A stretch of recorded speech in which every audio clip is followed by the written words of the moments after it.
Our GM dealer appreciated our business and provided us with many complimentary items, including GM promotional items, even Indianapolis 500 race tickets, including 1995, when Corvettes were the pace cars, plus Corvette parts books and price books.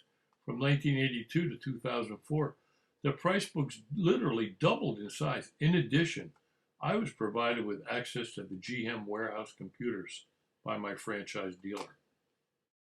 Entering the computers involved dialing an 11-digit toll-free phone number, entering a 6-digit dealer code, and then a 6-digit password.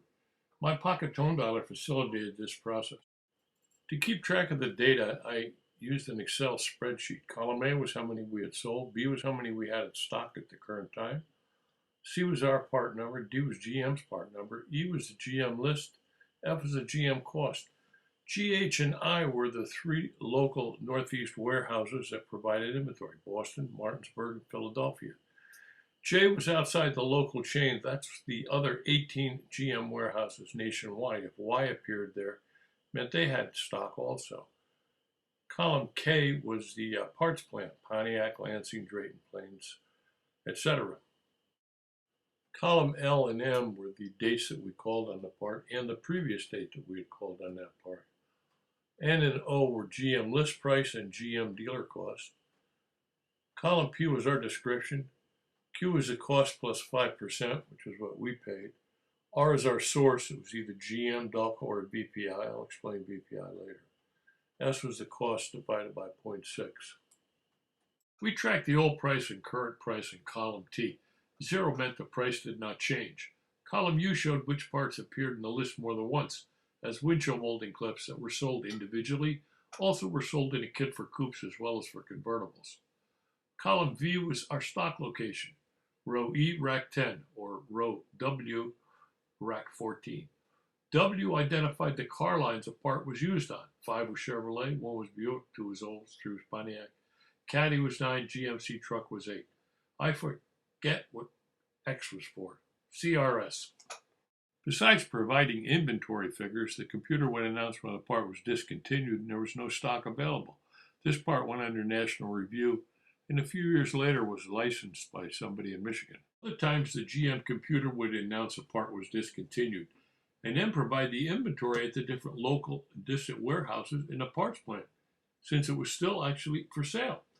Announcing in advance a part was discontinued allowed the GM dealers to return unsold stock to GM. The side pipes were finally discontinued with no stock available. Then dealers returned some, and GM reinstated them as available again before they sold out and were discontinued for a second time. I noticed that when one type of part was discontinued, it was an indication that other similar ones would also be discontinued. When a few radiator hoses, rocker moldings, or parking brake cables were discontinued, it often indicated they would all disappear soon. You can see here many of the upper and lower radiator hoses becoming extinct over time. Finally, a few years later, half were already gone. The computer gave the current list price and dealer cost, and they usually only would rise a few percent each year. However, there were exceptions. Between 2003 and 2009, the outer door handles for 64 to 7 and 69 to 82 went up considerably. So did the chrome emblems. My guess the cause was the 2008 economic calamity and GM bankruptcy. We don't handle much of the imported aftermarket repros, as they have higher rates of failure and return, and the dealers who import them don't stand behind them. Often when inquiring about licensing a part, I was told point blank by GM's external licensing agent, so-and-so gets all of that. Trim Parts gets all the emblems and lamps, etc. We haven't accessed these computers for many years, and that data is probably now on the internet. Our GM dealer liked us, and we appreciated his service. Since we could not sell from an empty wagon, this ability kept the chuck wagon full of oats, and today we still have too many of those oats, but they do not go stale.